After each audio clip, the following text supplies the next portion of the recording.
Une nuit inquiétante.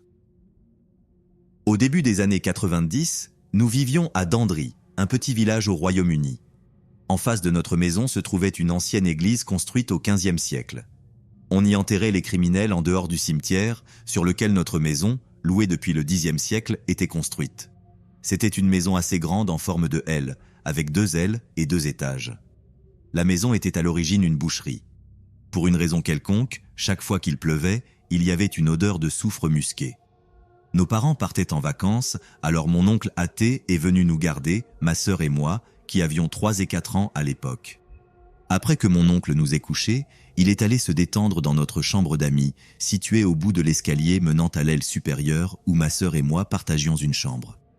Tout était calme pendant quelques heures, et dans les premières heures du matin, mon oncle, qui était éveillé, a commencé à entendre de faibles craquements venant du couloir à l'étage.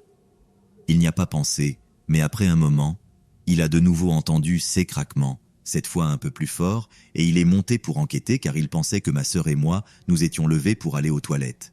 Il a vérifié nos chambres et a vu que nous dormions tous les deux dans nos lits, alors il est retourné dans la chambre d'amis. Le silence a régné un moment, puis il a de nouveau entendu ce craquement venant du couloir à l'étage.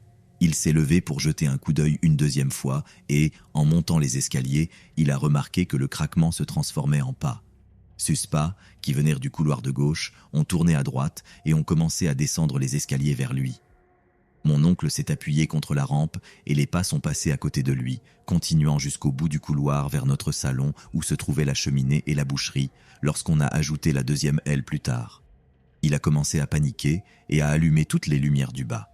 Il a attendu un moment, les sons se sont arrêtés et il ne les a plus jamais entendus. Quand il a raconté cela à mes parents, ils ont fait venir le prêtre local pour bénir notre maison, et apparemment, ces pas n'ont plus jamais été entendus. Notre oncle et mes parents nous ont raconté cela plus tard, quand nous étions plus âgés. Je trouve cela vraiment intéressant car je suis très sceptique quant au paranormal, et mon oncle l'est aussi.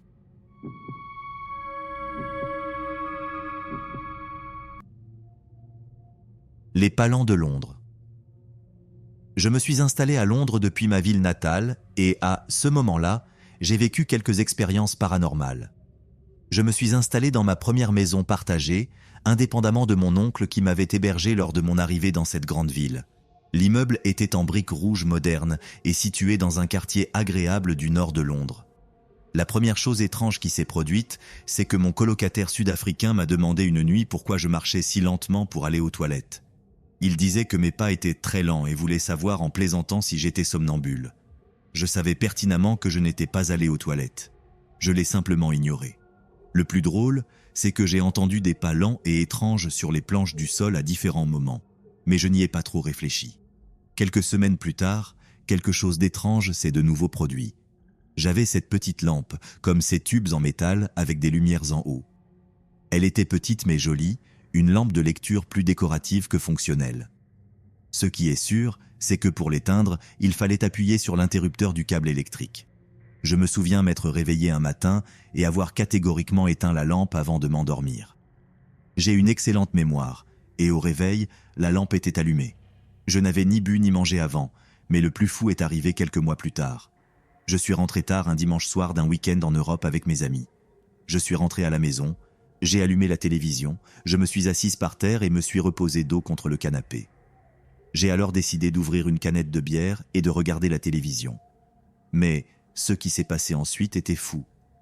Pendant que je regardais la télévision, un coussin du canapé est passé au-dessus de ma tête et a atterri directement sur la canette de bière entre mes jambes, se renversant sur tout le tapis. J'ai littéralement couru vers la porte d'entrée et j'ai commencé à hyperventiler. C'était tellement effrayant. Je vivais seul, ce qui rendait la situation encore pire. J'avais besoin que la télévision soit allumée, toutes les lumières de la maison étaient allumées et j'étais dans un état constant de paranoïa après cela. Les choses se sont calmées par la suite, mais j'avais occasionnellement ce sentiment de ne pas être seul, une atmosphère désagréable et difficile à décrire. Une nuit, je suis rentré du centre-ville après mon anniversaire. Il était tard, je suis allé me coucher et bien sûr, la maison était complètement éclairée. Juste au moment où je commençais à m'endormir, j'ai entendu ce coup. C'était le son indiscutable d'un doigt frappant une porte creuse. C'était un coup qui aurait pu me faire douter, mais il y avait une intelligence derrière, comme si c'était fait juste à côté de ma chambre. Ça sonnait comme si c'était juste à côté. Je me suis figé, et j'ai dit que c'en était assez, je ne pouvais plus le supporter. J'ai commencé à réaliser que je pouvais être sensible au paranormal. Plus tard, j'ai découvert que le bâtiment avait été à l'origine construit pour les malades mentaux et vendu à des promoteurs dans les années 70.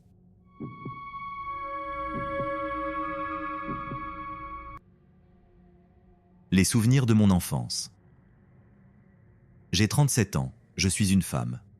La maison où j'ai grandi a plus de 100 ans et mes parents y vivent toujours. Mon père a vécu dans cette maison toute sa vie et mes grands-parents ont converti l'espace du grenier en 2 chambres supplémentaires. Quand j'étais enfant, la chambre du fond à l'étage était celle que ma sœur et moi partagions et elle est directement au-dessus de notre salon. Il y a eu tellement d'occasions où j'étais seul dans la maison et dans le salon où j'entendais un vacarme dans notre chambre. Je courais à l'étage, mais rien n'était jamais déplacé. Je n'ai rien dit pendant des années parce que je pensais que personne ne me croirait. Quand j'ai finalement dit à ma mère et à ma sœur, elles semblaient un peu surprises, mais toutes deux ont admis avoir entendu le même bruit pendant des années. Quand j'avais 16 ans, je jouais à Super Mario World dans ma chambre.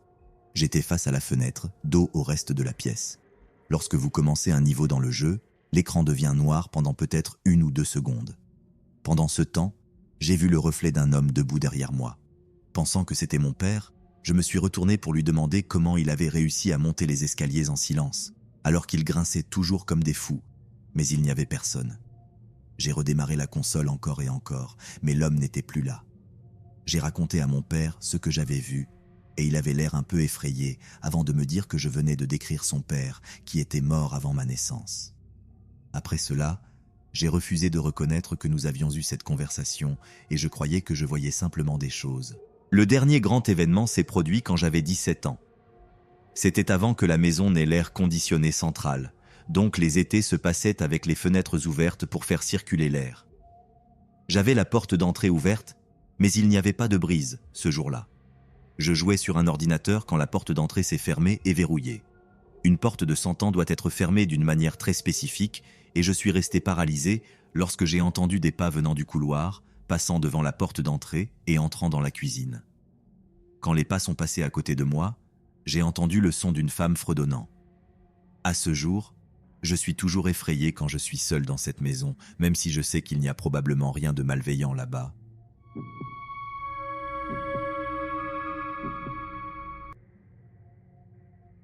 Une nuit observée. J'ai travaillé pour un service forestier d'État dans la région des 3 États il y a plusieurs années, dans un endroit rural qui était une ferme de plus de 250 ans. Le sous-sol avait été creusé et compacté. Il y avait de grandes cheminées dans plusieurs pièces, certaines d'entre elles avaient encore des crochets pour les pots afin de cuisiner ou de chauffer de l'eau. Une salle de bain avait été installée dans les années 1940. Avant cela, il n'y en avait pas. Les planches du sol étaient des lattes de pin larges et on pouvait voir les clous forgés à la main qui les maintenaient en place. Dans certaines zones, elles étaient suffisamment espacées pour que l'on puisse voir à travers. On pouvait éclairer avec une lampe de poche pour voir le sol du sous-sol. Les souris et les grillons de chameau étaient communs, c'était simplement une réalité avec laquelle nous vivions, tout comme la vieille chaudière à pétrole que nous avions dans le sous-sol et qui se cassait fréquemment. Un autre fait étrange était qu'au sous-sol, creusé dans la terre, dans le coin le plus éloigné et sombre, il y avait une chambre noire pour développer des films. Je ne m'y étais jamais aventuré, car cela ne m'avait jamais dérangé. Maintenant, je vais partager les histoires dans un ordre flexible comme je l'avais fait il y a 14 ans que je travaillais là-bas. Je me sentais toujours observé. C'était un sentiment constant qui restait jusqu'à ce que je monte dans ma voiture pour partir le soir. Il y avait souvent des odeurs étranges, parfois comme de l'eau de rose et des oranges, qui avaient des associations chaleureuses, mais parfois comme des roches et des ordures, même quand il n'y avait pas de poubelle. Il y avait une cuisine qui avait été légèrement modernisée au moins 2 fois. Toutes les portes des placards étaient refermées le matin, puis quand je travaillais à l'étage dans mon bureau, je les entendais toutes s'ouvrir. Je descendais les escaliers et les trouvais complètement ouvertes dès que j'entrais le matin, c'était comme si tous les regards se tournèrent vers moi. Notre seule secrétaire gérait cela en annonçant à haute voix les bons matins aux habitants existants, car elle était souvent la première à entrer. Elle disait qu'elle ne se sentait pas nécessairement menacée, mais si elle commençait à entendre trop de bruit alors qu'elle était seule, elle disait à haute voix Vous savez tous que je ne veux pas être ici, je ne me mêle pas de vous, alors ne vous en mêlez pas. » Elle l'a dit à plusieurs reprises, et cela s'arrêtait, mais pas toujours. La première fois que je me souviens avoir vu quelque chose de physique, c'était lorsque nous avions des réunions au rez-de-chaussée et que je montais les escaliers pour prendre un crayon dans mon sac. Mon dos était tourné vers le couloir principal et soudainement, j'ai entendu un couple de pas courir à côté de moi. Je me suis retourné et j'ai vu 2 personnes dans l'ombre, l'une plus petite que l'autre, se déplacer dans le couloir et entrer dans un bureau à l'arrière, leurs pas résonnant tout au long du chemin. Une autre fois, notre secrétaire et moi étions au bureau un matin d'hiver, seulement nous 2, et le radiateur était de nouveau cassé. Nous étions assises dans la même pièce en bas, essayant de nous réchauffer avec un autre radiateur car nous ne pouvions pas utiliser les cheminées. Elles étaient fermées et remplies de qui sait quoi après des décennies d'inactivité. Nous riions et parlions quand soudainement, nous avons entendu des bottes très bruyantes monter les marches. Nous nous sommes regardés et nous nous sommes arrêtés. À ce moment-là, nous étions habitués à ce genre de farce et nous avons estimé qu'il était préférable de ne pas nous laisser perturber. Nous avons perdu 2 personnes de nettoyage de nuit après que certains d'entre nous soient partis chez eux, car nous n'avons jamais eu plus de 6 personnes au bureau, et c'était un jour très occupé. Nous avions un service de nettoyage qui venait passer l'aspirateur et essayer d'aider avec le problème des nuisibles en s'assurant que les poubelles étaient sorties chaque nuit. L'homme de ménage devait remplir un journal dans le placard de mon patron pour nous dire ce qu'il avait fait après avoir été là pendant un certain temps. Dans le journal, il a écrit qu'il entendait quelqu'un l'appeler par son nom alors qu'il passait l'aspirateur. Cela s'est produit plusieurs fois. Il éteignait l'aspirateur et tout était silencieux. Finalement, il a frappé le mur et au début, il ne s'est rien passé. Ensuite, la tondeuse a chuté et il y a eu en réponse 2 coups. Il a démissionné. Mon patron avait la mauvaise habitude de travailler tard dans la maison après la tombée de la nuit et parfois, je travaillais avec elle. Mais nous ne restions jamais au-delà de 6h30 ou quelque chose comme ça. Ce n'était tout simplement pas une bonne idée. Bien que ce soit le moment de productivité de notre patron, nous ne voulions pas interférer par respect mutuel. Je sais que cela semble étrange. Avant qu'elle ne commence à limiter ses heures nocturnes, une nuit où elle travaillait seule à son bureau face au couloir, elle a vu une ombre très grande passer devant la porte, lentement, sans courir, contrairement à ce que j'avais vu, mais marchant lentement. Elle a dit que cela devait mesurer au moins 7 pieds de haut. Cela l'a beaucoup effrayée. Une autre fois, elle travaillait tard et une grande lumière bleue, de la taille d'un ballon de football, avec une énergie d'apparence électrique, est sortie de l'ombre et a suivi le même couloir. Elle a traversé sa porte et s'est écrasée contre un classeur en métal que nous avions au bout du couloir. Une autre fois, elle travaillait sur un projet dans une grande pièce qui avait probablement été une salle à manger à un moment donné, et elle était absorbée par ce qu'elle faisait, inconsciente de son environnement. Quand elle a levé les yeux, elle a vu un homme aux cheveux noirs, semblant avoir une 40aine d'années, habillé du 19e siècle avec des yeux gris. Elle a dit qu'il semblait aussi surpris qu'elle de pouvoir le voir et elle a vu la lumière du jour le traverser. Il s'est tourné pour aller vers l'escalier principal et a disparu. Elle a crié, compréhensiblement surprise, et la secrétaire et moi avons couru pour voir ce que c'était.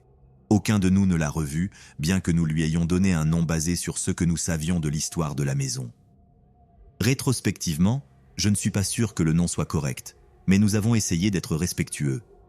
Dans cette même pièce, une autre fois, je passais simplement par là un après-midi quand j'ai entendu mentalement la voix d'une femme dire avec une grande agitation « C'est ma maison ». Un vieux trope, je sais, mais cela a une validité dans le contexte que, lorsque le canal a été creusé dans les années 1830 près de la propriété, l'État achetait des morceaux de terre aux résidents pour faire de la place pour le canal.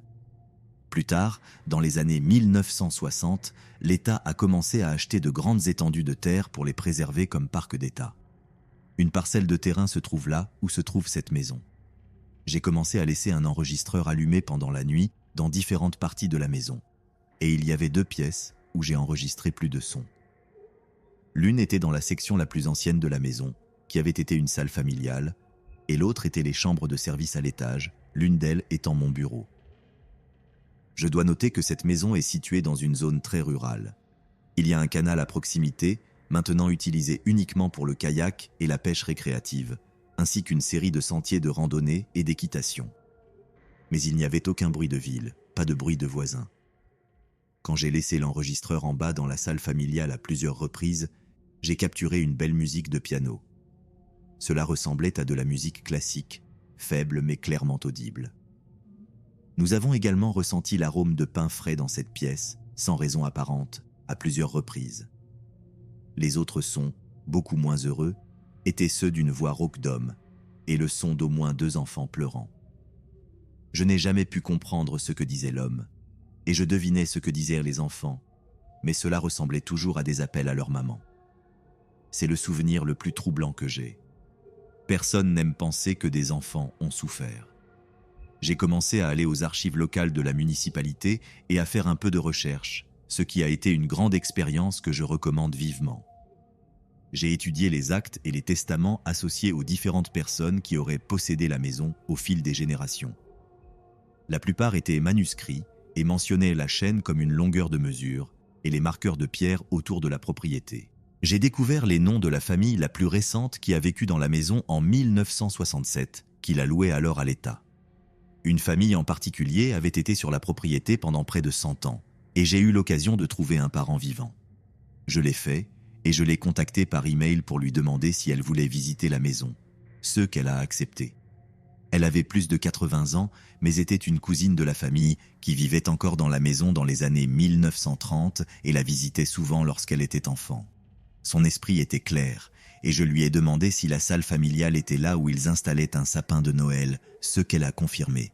Elle a dit qu'elle savait que j'avais fait quelques recherches sur la maison, et je lui ai demandé si son oncle qui vivait avec la famille était célibataire et jouait du piano. Elle a dit que oui, il jouait merveilleusement bien.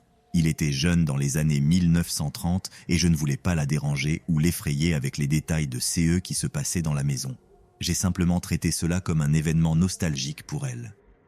Cela n'explique évidemment pas tous les autres événements dans la maison, y compris les apparitions avec des vêtements d'époques différentes, mais cela expliquait 2 petites pièces du puzzle. Nous avons continué à avoir des expériences là-bas, tout comme nos entrepreneurs, comme les 2 jeunes que nous avons embauchés pour réparer les solins du toit, qui se blâmaient constamment parce que les outils disparaissaient et réapparaissaient dans des endroits étranges et non liés. Nous devions faire notre propre nettoyage car nous ne pouvions pas embaucher une femme de ménage. Une autre fois, une visiteuse qui utilisait la salle de bain où il y avait une porte fermée en face a vu la porte de l'armoire trembler violemment et la poignée de porte secouer violemment comme si quelque chose essayait de s'échapper de l'intérieur. Elle était terriblement effrayée, a sauté des toilettes, remonté son pantalon sans utiliser de papier hygiénique et s'est enfuie. Ils étaient souvent espiègles. Quelques années plus tard, nous avons perdu notre financement et j'ai dû changer de travail, mais je vois toujours la maison lorsque je fais de longues balades à vélo dans la région. La maison, en tant que site rural, a également perdu son financement et est restée vacante pendant plusieurs années. Peut-être que les esprits sont contents qu'il n'y ait plus personne.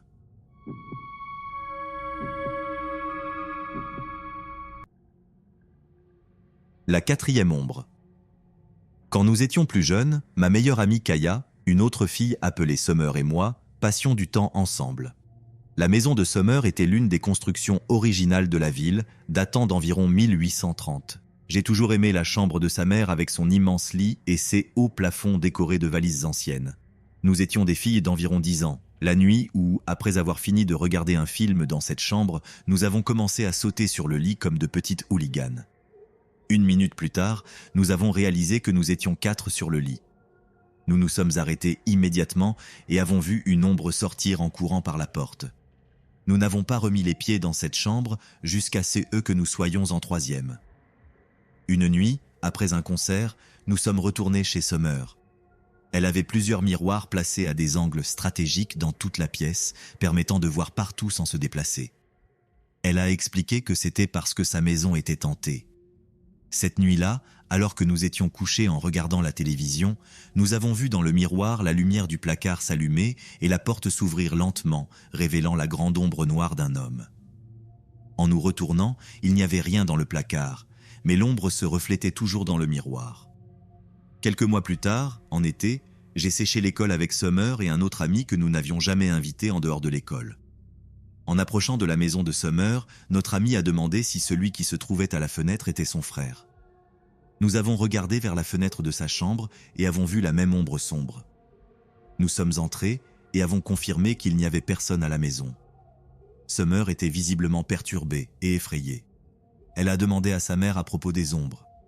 Sa mère a répondu qu'elle les voyait également dans sa chambre quand elle était jeune. La grand-mère de Summer avait nettoyé la chambre avec de l'eau bénite et prié pour que les ombres disparaissent. Ce qui avait fonctionné jusqu'à ce qu'elle commence récemment à douter de sa foi, et les ombres sont revenues. Après le lycée, nous nous sommes séparés, et la dernière chose que j'ai su, c'est que Summer avait déménagé. Cela m'a toujours laissé me demander ce qu'il y avait derrière ces ombres.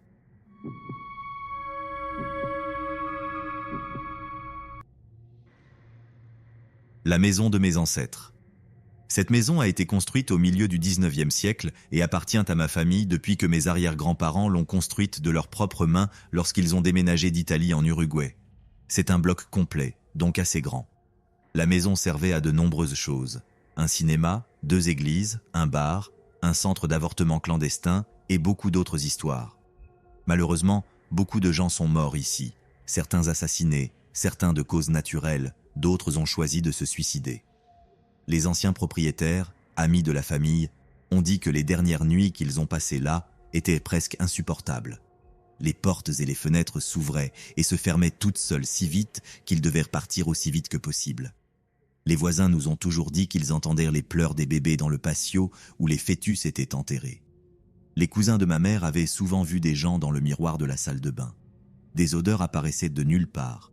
C'était un endroit assez chaotique où nous avons emménagé en 2010 et presque immédiatement, des choses ont commencé à se produire. Des objets disparaissaient de là où nous les avions laissés. Nous pouvions entendre des conversations dans différentes langues dans le patio arrière la nuit, mais après avoir cherché, il n'y avait personne. Ce qui nous a vraiment effrayés, ce sont les apparitions. Quelques mois après notre emménagement, ma mère s'est réveillée au milieu de la nuit pour découvrir qu'il y avait un homme au bout de son lit avec un sac en plastique noir couvrant sa tête. Elle n'a pas crié ni ne m'a réveillée. Elle a simplement fermé les yeux et prié jusqu'à ce qu'elle s'endorme.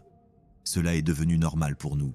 Nous pouvions voir différentes personnes à tout moment dans la maison et elles disparaissèrent dans l'air. Je me souviens d'une fois où j'étais à une soirée pyjama chez ma cousine, dans une maison presque identique à la nôtre mais séparée par un mur. Quand je me suis réveillé, j'ai vu une femme me regardant derrière un miroir pleine longueur. Il était minuit, je ne pouvais pas bouger, alors j'ai fermé les yeux et décidé qu'elle n'était plus là. En les rouvrant, elle s'était déplacée vers la porte de la chambre et en fermant et rouvrant les yeux une fois de plus, elle avait disparu.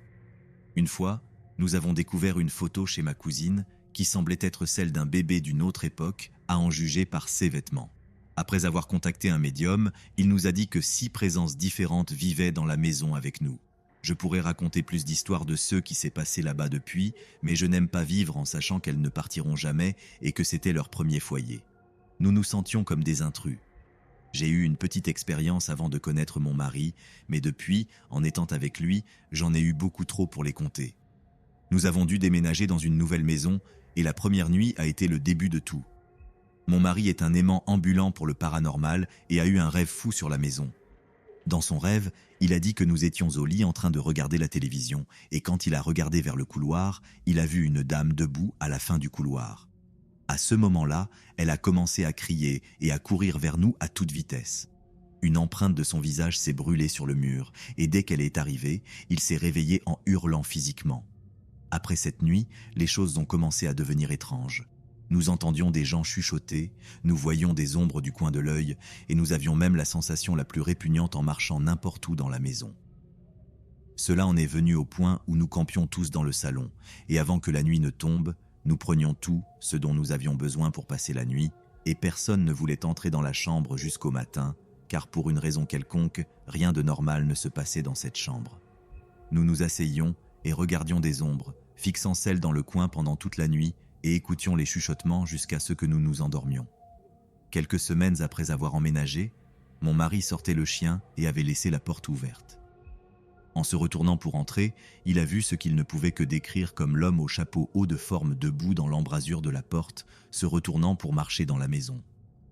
Cela l'a tellement effrayé qu'il est entré en courant et a fumigé toute la maison avec un gros tas de sauge. Les choses ont empiré à partir de là. Et j'avais cette sensation de fatalité qui pesait tellement sur ma poitrine que je devais sortir pour m'en débarrasser. Finalement, nous avons découvert qu'un homme âgé était décédé dans l'appartement en dessous d'une autre à un moment donné. Après quelques mois de vie là-bas, un nouvel occupant en bas a eu un incendie électrique qui a finalement fait que tout le monde devait évacuer. Cela fait quelques années que nous avons vécu là-bas et nous en discutons encore de temps en temps. Je n'avais jamais eu une expérience paranormale auparavant. Tout.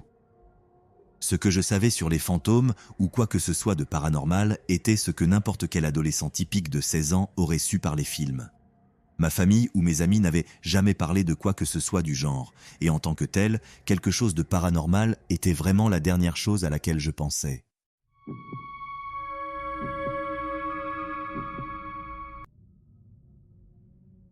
Les ombres de 1999.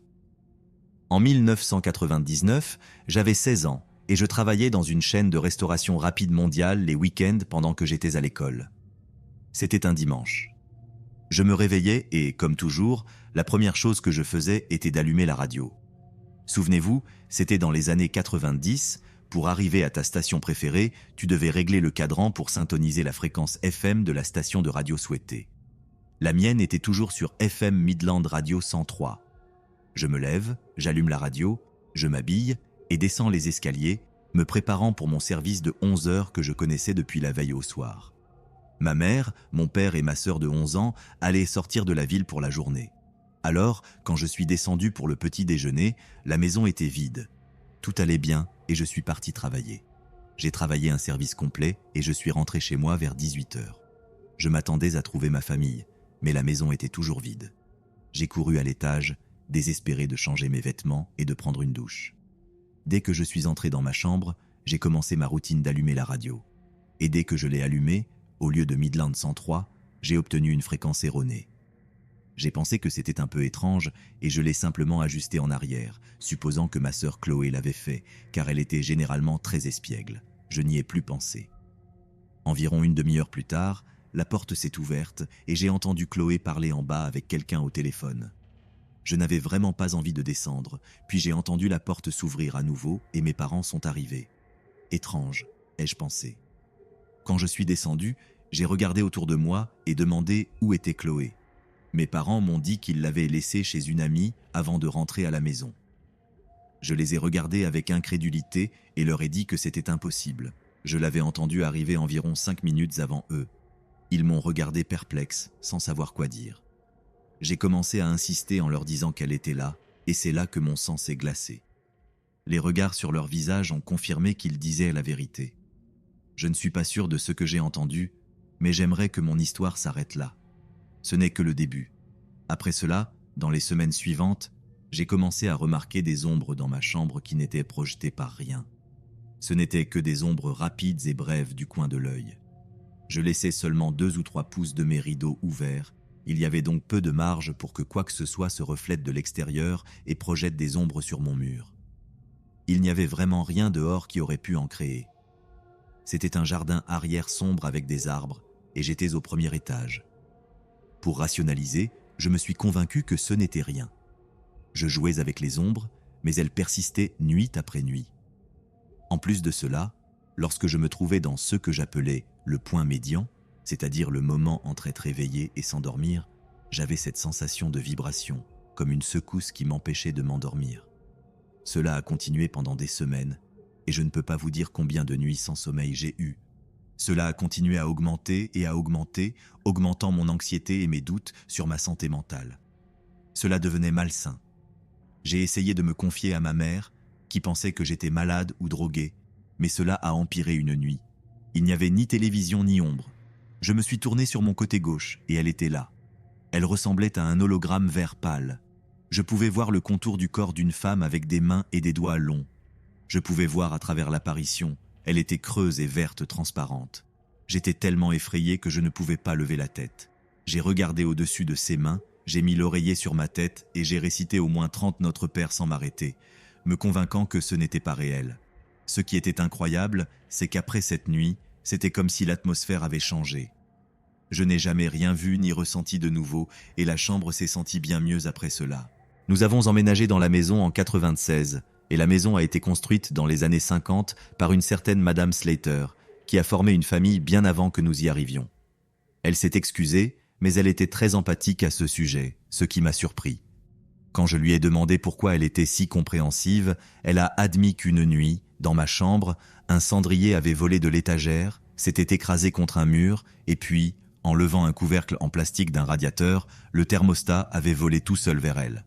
Elle a également dit que, dans les semaines précédant cet incident, elle jurait avoir entendu quelque chose murmurer son nom la nuit. Elle a admis qu'elle était si terrifiée qu'elle pensait à elle-même de simplement se tuer pour en finir. C'était il y a 5 ans cette conversation. Nous avons eu une conversation similaire l'été dernier. J'ai mentionné tout cela et nous en avons parlé. J'ai demandé s'il y avait eu d'autres incidents depuis et elle a hoché la tête en disant que quelques mois auparavant, sa douche électrique s'était allumée toute seule. Maintenant, c'est assez difficile à faire, car pour l'allumer, il faut appuyer sur un interrupteur puis ouvrir la douche, ce qui est différent. L'interrupteur sonnait si fort qu'elle a couru chez son voisin. Elle a également mentionné qu'une nuit, elle a entendu un bruit sourd dans le grenier, comme si quelqu'un frappait une très grande valise juste au-dessus de sa tête. Pourtant, la seule façon d'entrer dans le grenier est une petite trappe. Je n'ai aucun doute qu'il y a des esprits ou des entités attachées à la maison, capables d'interagir physiquement. Les fois où j'y étais, les lumières étaient toujours allumées. J'ai passé beaucoup de temps dans la maison du père de ma mère dans les bois du Michigan. Mon frère et moi nous perdions souvent, mais si nous pouvions trouver les voies ferrées, nous pouvions toujours rentrer. Une fois, quand j'avais environ 8 ans et mon frère 12, il ne voulait pas que je le dérange et il s'est enfui, me laissant seul dans la forêt, pleurant et errant. Finalement, j'ai atteint une maison avec 2 chevaux. J'ai frappé à la porte pour demander de l'aide. Une dame qui ressemblait à une bibliothécaire âgée a répondu et semblait très surprise.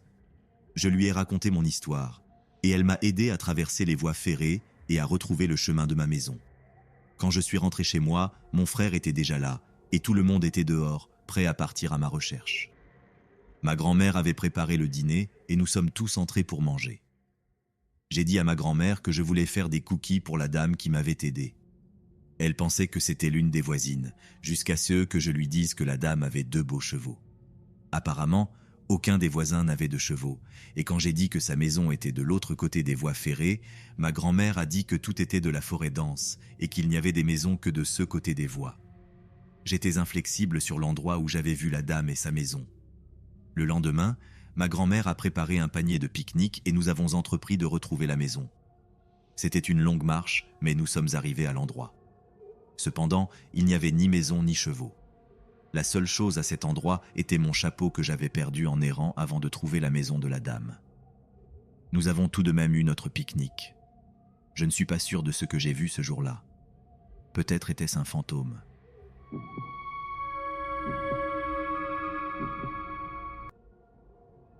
Une maison hantée. Je suis une mère célibataire de mon fils unique, et nous vivons dans notre maison depuis longtemps, si longtemps que cela commence à nous affecter. Mon fils a 15 ans et a toujours été très sensible au paranormal, tout comme moi toute ma vie. C'est un garçon très gentil et doux, mais il est timide et n'aime pas ce genre de choses. Il ne s'associe pas trop avec les gens, mais il a toujours été très attaché à moi. J'avais une très bonne amie nommée Ali. Nous étions meilleurs amis depuis l'enfance, mais elle est tragiquement décédée quand nous avions 19 ans. J'ai donné naissance à mon fils quand j'avais 21 ans, donc il ne l'a jamais connue. Elle n'a jamais eu de signification pour lui, mais nous avions toujours dit que si nous avions des enfants, nous serions là pour les enfants de l'autre et les élèverions ensemble. Mon fils m'a dit, quand il avait seulement 4 ans, qu'il voyait une dame debout à côté de la télévision, qui lui faisait signe de venir. Cela m'a laissé perplexe, car je ne voyais personne là où il pointait. Je lui ai demandé ce qu'il voulait dire, et il a répondu « Maman, la dame aux cheveux bruns et aux yeux bleus me fait signe. Qui est-elle » Quand il me l'a décrite, j'étais complètement choqué, car je savais qu'il ne pouvait pas l'inventer. Il décrivait ma meilleure amie. J'étais abasourdi, car il ne pouvait pas inventer cela. Il décrivait ma meilleure amie. Il ne l'avait jamais vue auparavant. J'avais reporté de lui parler d'Ali, qui aurait été sa marraine, jusqu'à ce qu'il ait au moins 10 ans. Mais là, il me la décrivait alors qu'il n'avait jamais vu une photo d'elle. Je suppose que c'était sa manière de tenir sa promesse de venir nous voir. À ce jour, mon fils ne se souvient pas spécifiquement d'elle, mais il a toujours mentionné avoir vu une fille dans ses rêves qui lui ressemblait. Mon fils a également commencé à voir une vieille dame dans la maison. Il m'a dit que, cette fois, en rentrant à la maison, il se dirigeait vers sa chambre, a regardé vers le bas et a vu une vieille dame passer brièvement devant lui avant de disparaître en une fraction de seconde. La maison dans laquelle nous vivons a été construite dans les années 1880. Mon arrière-grand-père a acheté cette maison à une vieille dame juste après la Seconde Guerre mondiale. Parfois, à 2 heures du matin, je ressens la présence de cette vieille dame près de mon lit. Ce qui me terrifie vraiment, mais quand je regarde, il n'y a personne. Mon fils a également mentionné qu'à 3 heures du matin, il entend parfois des pas. Quand ma mère vient en visite, elle dit toujours qu'elle ressent la présence d'une petite fille d'environ 6 ans. J'ai moi-même vu cette fille, mais je ne l'ai dit à personne. Cette fille avait des tresses et des cheveux blonds. Je l'ai vue plusieurs fois, même par la fenêtre une fois, en rentrant du travail. Elle était à la fenêtre du grenier. C'était assez étrange, mais je sens que cette fille a un bon côté et qu'elle est destinée à être un ange, mais je peux me tromper. Une nuit, en sortant de la douche et en me préparant à m'habiller, j'ai soudainement senti quelqu'un me taper dans le dos. Je me suis retourné sans savoir qui était là, mais je n'ai vu personne. Je me suis tourné vers le miroir et j'ai vu une fille d'environ 10 ans portant une longue robe blanche et pieds nus. Elle a disparu en un clin d'œil, mais je sais ce que j'ai vu. Le lendemain, j'ai trouvé une empreinte de main sur mon dos. Une autre fois, il était 2 heures du matin et j'entendais des coups forts dans notre cuisine, des armoires qui claquaient et des assiettes qui bougeaient. Mon fils avait très peur de sa chambre et disait avoir vu la vieille dame le regarder depuis le placard. Le même jour, il est venu dormir dans mon lit. Il est tellement terrifié dans sa chambre que je ne le blâme pas. J'ai la même impression. Cela devient insupportable et je ne sais tout simplement pas quoi faire. Je pense à chercher de nouvelles maisons à louer et nous pourrions même emménager chez mes parents. Tout serait mieux pour mon fils et moi. Nous irons n'importe où et laisserons tout derrière nous. Je veux juste qu'il soit bien, car cette maison nous a vraiment affectés tous les deux.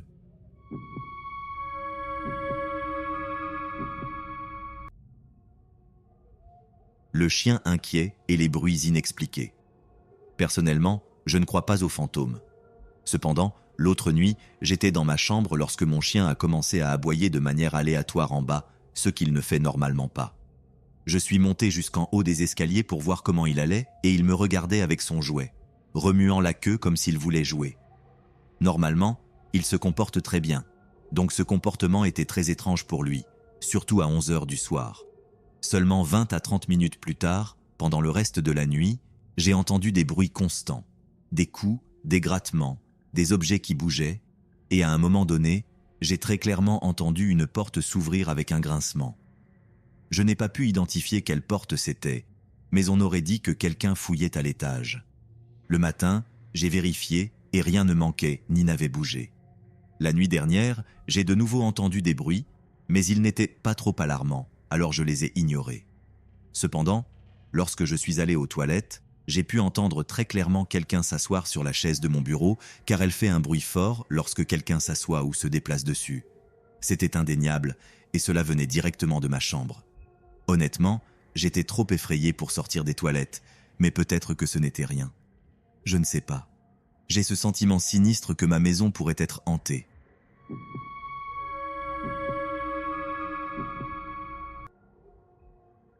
La maison près du cimetière. En 2013, j'étais dans ma ville natale pendant que mes parents déménageaient dans ce nouveau lieu. J'ai maintenant 17 ans, et avant de commencer, laissez-moi vous dire que je vois ces choses sans savoir pourquoi depuis mon enfance. Peut-être que j'avais une certaine connexion, mais je ne sais pas. Le lieu où je vis est célèbre pour les meurtres et ce genre de choses. La colonie où je réside est construite juste à côté d'un cimetière et sur la terre d'un propriétaire assassiné, donc elle a une histoire sombre. Tout allait parfaitement bien jusqu'à qu'un jour, en revenant d'un film vers 2 heures du matin, j'ai vu une ombre sombre pendue à un câble. Je ne pouvais pas y croire, j'ai regardé 2 fois et elle était toujours là, presque comme si elle me regardait. Je l'ai ignorée un moment, pensant que c'était peut-être autre chose, une illusion d'optique ou un effet de la lumière. Ensuite, j'ai vu cette même figure plusieurs fois à cette heure précise de la nuit sur mon toit.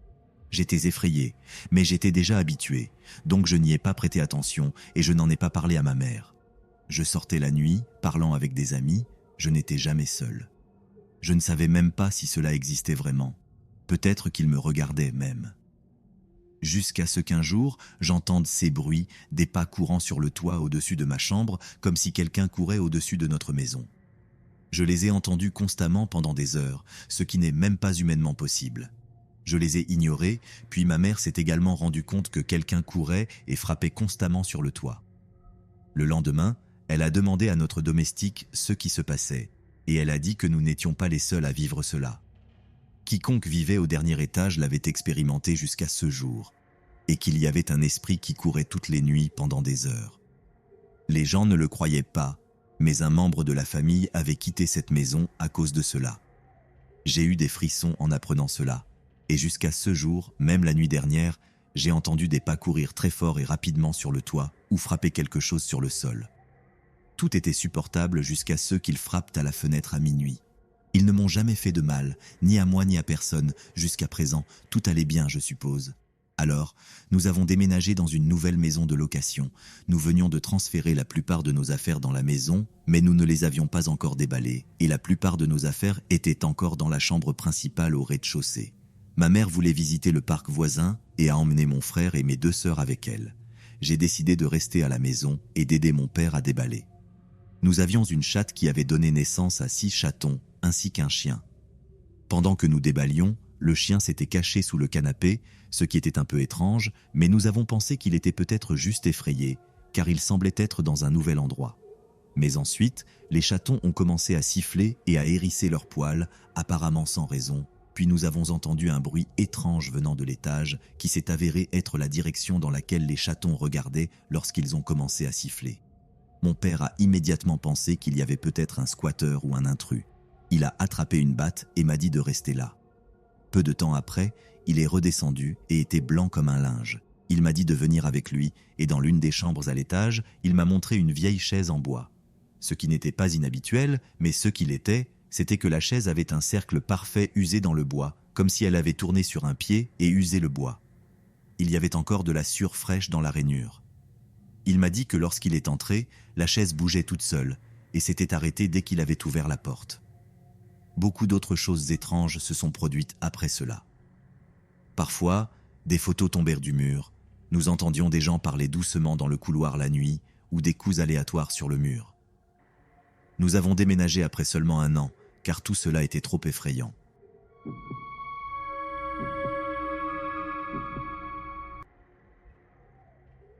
Les appels nocturnes et les rires étranges. Je ne pense pas que ma maison soit hantée, mais j'ai vécu quelques événements inhabituels qui me laissent perplexe. Permettez-moi de vous expliquer et de recueillir votre avis. Pour commencer, j'ai 4 enfants, et il n'est pas rare d'entendre l'un d'eux se réveiller la nuit et m'appeler. C'est une des raisons pour lesquelles je ne dors jamais bien la nuit, d'autant plus que j'ai le sommeil léger. Une nuit particulière de la semaine dernière, je me suis réveillé en entendant ma fille crier « Maman ». Confuse, je suis entré en mode pilote automatique à moitié endormi et je me suis levé du lit. Tout le monde dormait et puis j'ai réalisé pourquoi je me sentais confuse. J'avais entendu 2 voix m'appeler en même temps, de différentes parties de la maison. L'une disait seulement « Maman » et l'autre « Maman » avec une tonalité différente. Comme toute bonne mère, je me suis levé du lit et me suis dirigé vers la chambre de ma fille pour enquêter. Le fait d'avoir entendu un son provenant d'une partie différente de la maison me troublait. Et à mi-chemin de la chambre de Kelly, je me suis arrêté net en réalisant qu'il était impossible que ce soit elle. Elle n'était pas du tout à la maison, mais chez sa grand-mère. Rarement y avait-il une raison pour qu'elle m'appelle la nuit, car elle a 8 ans et est une grande fille. Je me suis dit que j'avais dû rêver. Le matin, je préparais mes enfants pour emmener mon petit ami au travail. J'ai cette étrange sensation que des intrus pourraient venir attraper mes enfants dans la voiture, alors je m'assure toujours de verrouiller la porte. Je vis dans une zone peuplée avec de petits bois entourés par la ville et de vastes forêts nationales, alors à mon avis, cela pourrait arriver. Quoi qu'il en soit, mon petit ami et moi sommes repartis avec les 2 autres enfants. L'un d'eux était déjà dans la voiture quand mon fils de 5 ans m'a dit qu'il avait entendu quelqu'un rire dans la cour pendant que j'étais à l'intérieur. Cela m'a effrayé, car il n'y avait personne aux alentours. Je me suis dépêché de partir le plus rapidement possible. Il faisait encore noir, et la lumière de notre Porsche n'atteint pas le coin de la maison où se trouve la voiture. C'était étrange, et le fil de fer au milieu de notre clôture était renversé. Ce n'était pas comme cela la nuit précédente. Ma chambre a une fenêtre donnant directement sur la voiture et cette clôture, donc je sais généralement dans quel état elle se trouve. Mais qui aurait renversé la clôture alors que l'allée était ouverte et accessible? J'ai pensé qu'une grosse écureuil avait dû le faire en cherchant un encas de minuit dans la mangeoire à oiseaux. J'ai demandé à mon fils à propos du rire qu'il avait entendu. Il a dit qu'il l'avait entendu de son côté, venant du toboggan, et que cela ressemblait à un enfant riant avec un mal de gorge. Sur le chemin du retour, mon fils s'est endormi et je l'ai entendu faire un bruit en dormant. Le bruit ambiant était fort, donc je ne pouvais pas distinguer s'il riait ou gémissait. Je l'ai appelé par son nom et lui ai demandé s'il rêvait de rire. Il a dit oui et que c'était drôle. Cela m'a soulagé. Mon fils est assez sensible et serait effrayé si son rêve était quelque chose d'effrayant. Quand nous sommes rentrés à la maison, il commençait à faire jour et je suis resté dans la voiture jusqu'à ce qu'il y ait assez de lumière. J'ai laissé sortir mon chien en premier. Généralement, je le laisse explorer le quartier pour vérifier si des ours noirs ont fouillé dans la poubelle du jardin. De manière inhabituelle, il a commencé à courir partout dans le jardin, le nez collé au sol. Il est allé dans des endroits qu'il n'explore normalement pas. Je me suis dit qu'il sentait mon inquiétude et qu'il voulait être un bon chien.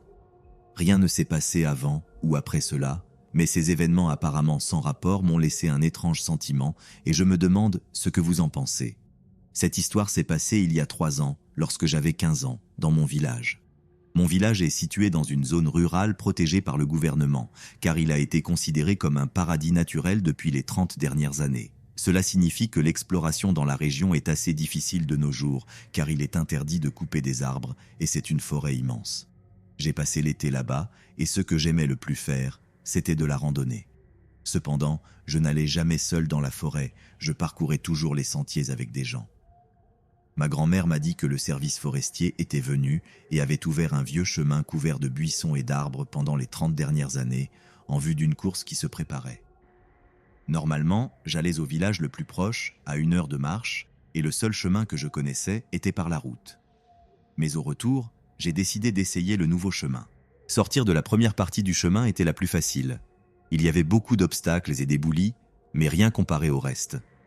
La deuxième partie était une colline remplie de rochers, ceux qui étaient le plus difficile à escalader. J'ai dû grimper littéralement à 4 pattes comme un animal. Quand je suis arrivé au sommet, j'ai regardé autour de moi et j'ai trouvé des os d'animaux.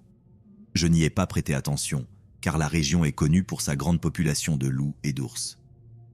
J'ai continué mon chemin plus rapidement qu'avant, cette partie étant plate, ce qui était un soulagement, jusqu'à ce que je me retrouve face à une impasse.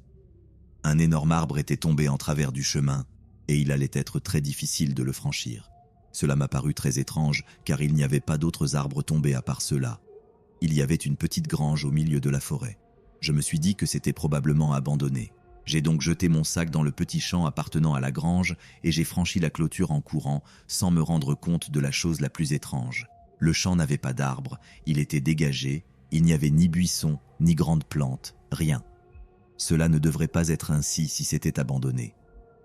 J'ai commencé à me sentir un peu inquiet de la façon dont l'emplacement et l'arbre tombé étaient si coïncidents, et de la façon dont il y avait une grange à côté avec un champ dégagé alors que le chemin avait été fermé pendant 30 ans. Cela semblait un peu étrange.